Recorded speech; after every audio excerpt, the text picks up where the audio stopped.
नमस्कार साथीहरू, स्वागत छ तपाईहरुलाई मेरो YouTube च्यानल स्मार्ट ट्रेडिङमा।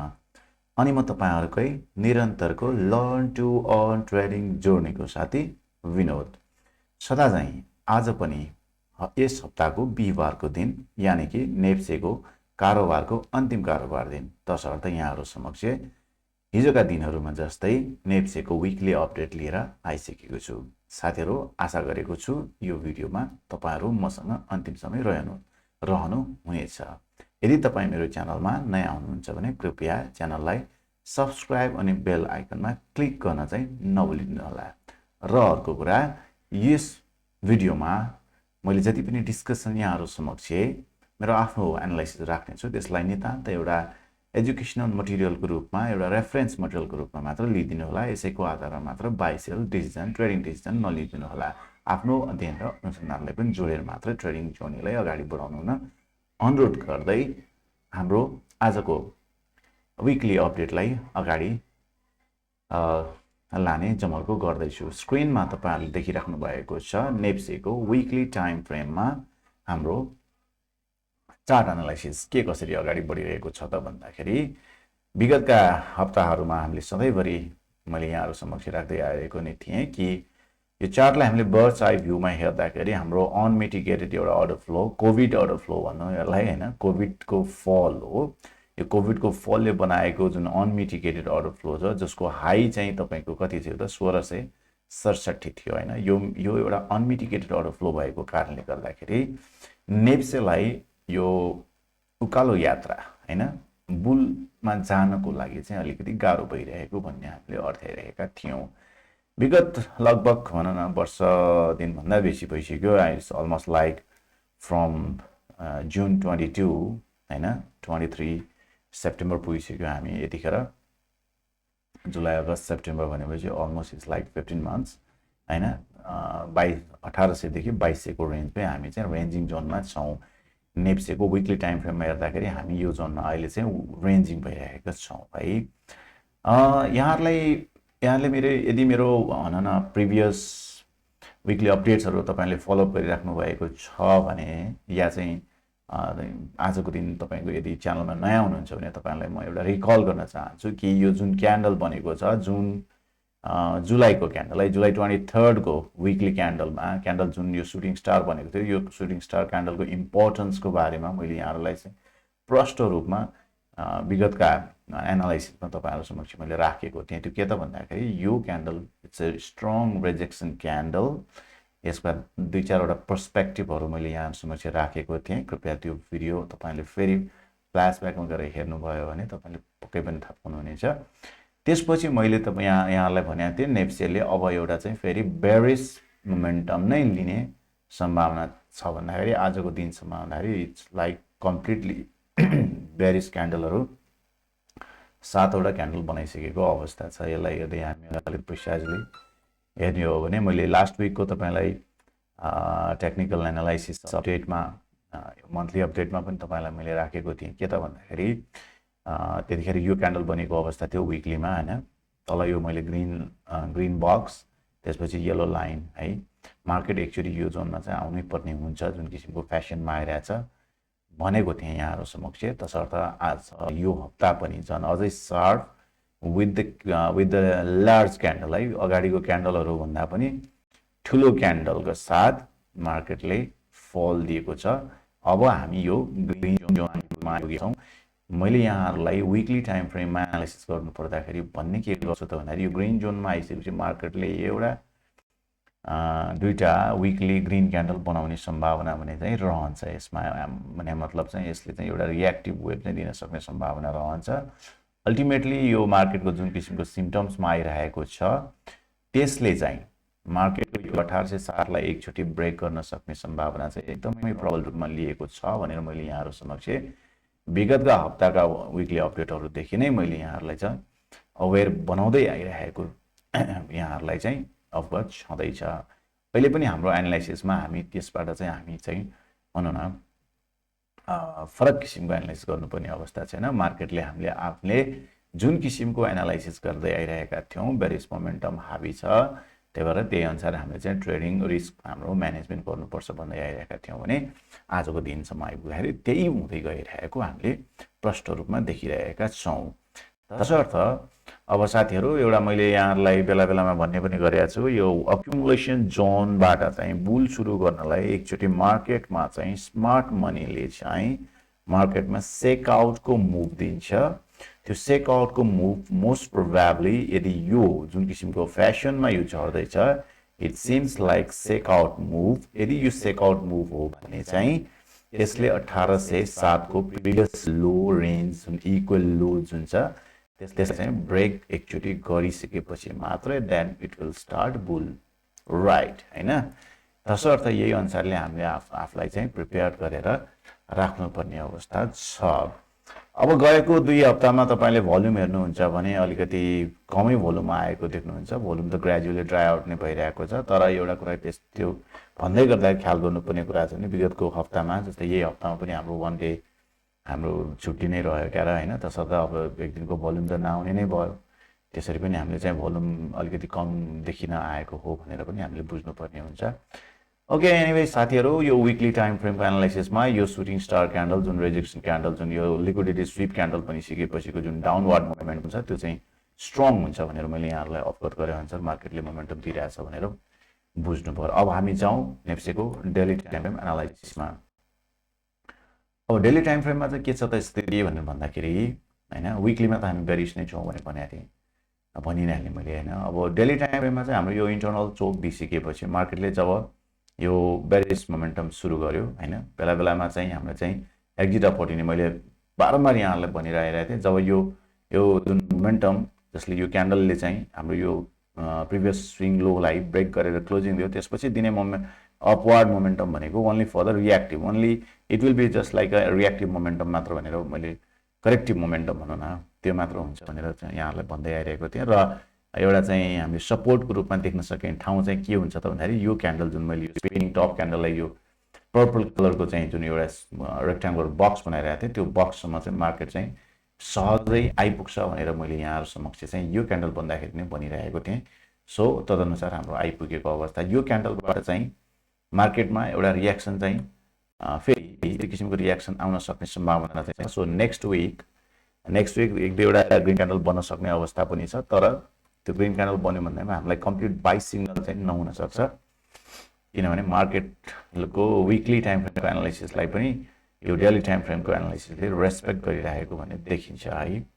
र अर्को कुरा हामीलाई तपाईले चाहिँ यो एउटा चाहिँ trend line sharp downfall trend line पनि छ, यसको यो सँगसँगै आइरहेको हुनाले यो ट्रेन्ड लाइनबाट बाहिर निस्किने र यहाँबाट चाहिँ बुलिस सिग्नल दियो भने बल्ल हामी चाहिँ एन्ट्रीको लागि चाहिँ सोच्न सक्ने हुन्छौँ। तर अहिलेलाई चाहिँ हामी यो चाहिँ एउटा चाहिँ रिएक्टिभ जोनको रूपमा मात्र हामीले यसलाई चाहिँ लिनुपर्ने हुन्छ साथीहरू। अब फेरि अर्को कुरा ख्याल गर्नुपर्ने एउटा के पनि छ त भन्दाखेरि गएको 2 दिन हैन, यो 2 दिन चाहिँ सानो सानो क्यान्डलहरू स्पिनिङ टप टाइपको बन्यो हैन। त्यसपछि जुन नेक्स्ट क्यान्डल आज जुन क्यान्डल बनेको छ it's completely marubozu bearish marubozu candle in this small minor demand zone हैन, विथ द गुड भोल्युम हैन। भोल्युम चाहिँ बढेको अवस्था छ।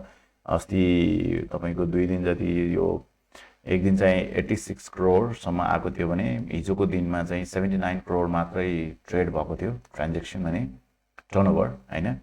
आज चाहिँ फेरि 1 आवर नागेको छ। तसर्थ भोल्युम नाग्दाखेरि भोल्युम अझै बढ्न जाँदाखेरि यो जोन त्यति स्ट्रङ नहुन सक्छ भन्ने कुरा चाहिँ यसले चाहिँ देखाएको छ। बेरिस सेन्टिमेन्ट चाहिँ अलिकति हाबी नै भएको छ भन्ने चाहिँ देखिन्छ। मोरलेस यो साथीहरूलाई मैले पहिलेदेखि भनिरहेको छु, यो अकुमुलेसन जोनमा चाहिँ स्मार्ट मनीले चाहिँ उसले चाहिँ अकुमुलेसन गर्नको लागि चाहिँ मार्केटलाई जति सक्छ भन्न तल ल्याउने र मान्छे मार्केटमा चाहिँ रिटेल ट्रेडरहरूमा चाहिँ प्यानिक सिचुएसन क्रिएट गर्ने भन्ने नै हो। तपाईँले भनौँ न सामान्यतः सामाजिक सञ्जालहरूमा चाहिँ सुन्नु पनि हुन्छ कि आजकल पहिलेको भनौँ न लो लाग्दाखेरि होइन, पहिला 2200बाट 1800 आउँदाखेरिको जुन किसिमको चाहिँ प्यानिकनेस थियो त्योभन्दा पनि मान्छेमा प्यानिकनेस अहिले चाहिँ बढेको देखिन्छ। हुन त मार्केट अहिले 1932 मा क्लोजिङ छ, तैपनि प्यानिकनेस चाहिँ बढेको छ भनेर चाहिँ भनिन्छ। यो मार्केटले बुल स्टार्ट गर्नु अगाडि जुन सेकआउट मोमेन्टममा पुग्छ, सेकआउट पोइन्टमा फेजमा पुग्छ। सेकआउट फेज भनेको इट्स ए स्प्रिङ एक्सन है।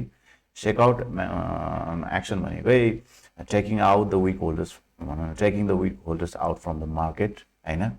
Act of the smart money र त्यसले चाहिँ एउटा चाहिँ स्टप हन्ट पनि भन्छ हामी हैन। यो 1800 भन्दा मुनि आयो भने मान्छेले के गर्छ त भन्दाखेरि ओहो मार्केट त अब सकिने हो, खतम भयो, मार्केट त 1800 भन्दा त माथि नै जानुपर्ने हो, जाँदैन भनेका थियौँ, कसैले जान्छ भनेको थिएन 1800 भन्दा तल, ल यो त खतमै भयो, यो त 1800 भन्दा नि मुनि कसैको कुरा मिलेन भनेको मिलेन भनेर मान्छे चाहिँ अझै बेसी प्यानिक भएर चाहिँ त्यहाँ चाहिँ रिटेल ट्रेडरहरू जुन प्यानिक सेल होल्डर्स या चाहिँ भनौँ न विक होल्डर्सहरूले चाहिँ त्यहाँ एक्जिट चान्सेस निकै हाई हुन्छ र स्मार्ट मनीले त्यो सिचुएसन नर्मली क्रिएट गर्ने सम्भावना चाहिँ मार्केटमा एकदमै स्ट्रङ प्रोबेबिलिटी हुन्छ र त्यो प्रोबेबिलिटी अहिलेको मोमेन्टम जुन डाउनवर्ड मोमेन्टम छ त्यसले देखाइरहेको छ। तसर्थ यो मार्केटलाई हामीले आउँदा दिनहरूमा चाहिँ त्यो पर्सपेक्टिभमा हेर्न चाहिँ भुल्नु हुँदैन भनेर यहाँहरू समक्ष मैले राखेँ। हाललाई डेली मोमेन्टममा पनि हामीलाई कुनै किसिमको बाई सिग्नल छैन। ठाउँ ठाउँमा हाम्रो यो जोन एउटा चाहिँ रिएक्टिभ जोन हो, त्यसपछि आएर अर्को जोन भनेको तपाईँको यो जुन पर्पल कलर, यो जुन ग्रिन क्यान्डल बनाएको छु मैले, ग्रिन क्यान्डलमा बनाएको यो पर्पल कलरको जोन छ, यहाँ एउटा छ, त्यसपछि यहाँ छ हैन। These are actually not much very much strong demand zone भनेर भन्छु म तपाईँलाई है। त्यसले सानो रिएक्सन मात्र दिन सक्छ once it has to somehow it has to break down, but anyway market हो हैन, any time it can have the you turn, but त्यही अनुसारले हामीले चाहिँ मार्केटमा चाहिँ हेर्नुपर्ने पनि हुनसक्छ। एनिवे मार्केटमा हामी बाई सेल त गर्छौँ नै, तसर्थ यहाँ हामीलाई बाई सिग्नल दियो भने हामी पनि एक लट बाई गर्न सक्छौँ। थोरै पुरै हाम्रो चाहिँ एउटा बुल मोमेन्टम नभएर पनि सानो सानो स्विङ चाहिँ खान सकिने हुनसक्छ यही जोनको, या यहाँबाट यो पोइन्टमा आउँदाखेरि पनि हुनसक्छ। यसरी चाहिँ मार्केटलाई हामीले चाहिँ डेली टाइम फ्रेममा चाहिँ एनालाइज गर्नुपर्छ भन्ने मैले सोचेँ है। अब जाउँ साथीहरू हामी नेप्सेको इन्ट्राडे टाइम फ्रेमको एनालाइसिस। इन्ट्राडे टाइम फ्रेम हाम्रो के छ त भन्दाखेरि इट्स कम्प्लिटली बेयरिश हैन। यसले चाहिँ तपाईको लो हाइज बनाएर इट्स अ सर्प बेयर मोमेन्टममा छ इन्ट्राडे टाइम फ्रेम हैन।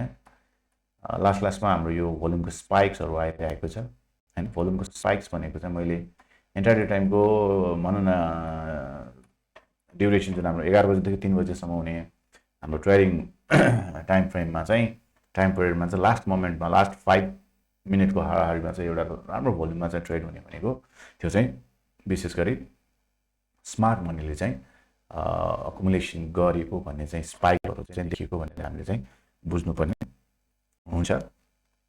अब अहिलेलाई हैन जस्तो नेप्सेको डेलीमा पनि हामीलाई चाहिँ मोमेन्टम भन्न बुलिश सिग्नल पाउनको लागि इन्ट्राडे टाइम फ्रेममा चाहिँ के हुनुपर्छ त भनेर भन्दाखेरि चाहिँ इन्ट्राडे टाइम फ्रेममा यदि नेक्स्ट विक हैन सन्डे मार्केट ओपन हुँदाखेरि यदि यो मार्केटले यो जुन लो, यो जुन पर्पल कलरको जोन जुन छ यो जोनको लोमा सकेसम्म नआइकन मतलब 1920 नजरिकनै हैन यहीँबाट मार्केटले गएर यहाँ क्यान्डल क्लोजिङ दिनु पर्यो, यो जोन भन्दा माथि क्यान्डल क्लोजिङ दिनु पर्यो।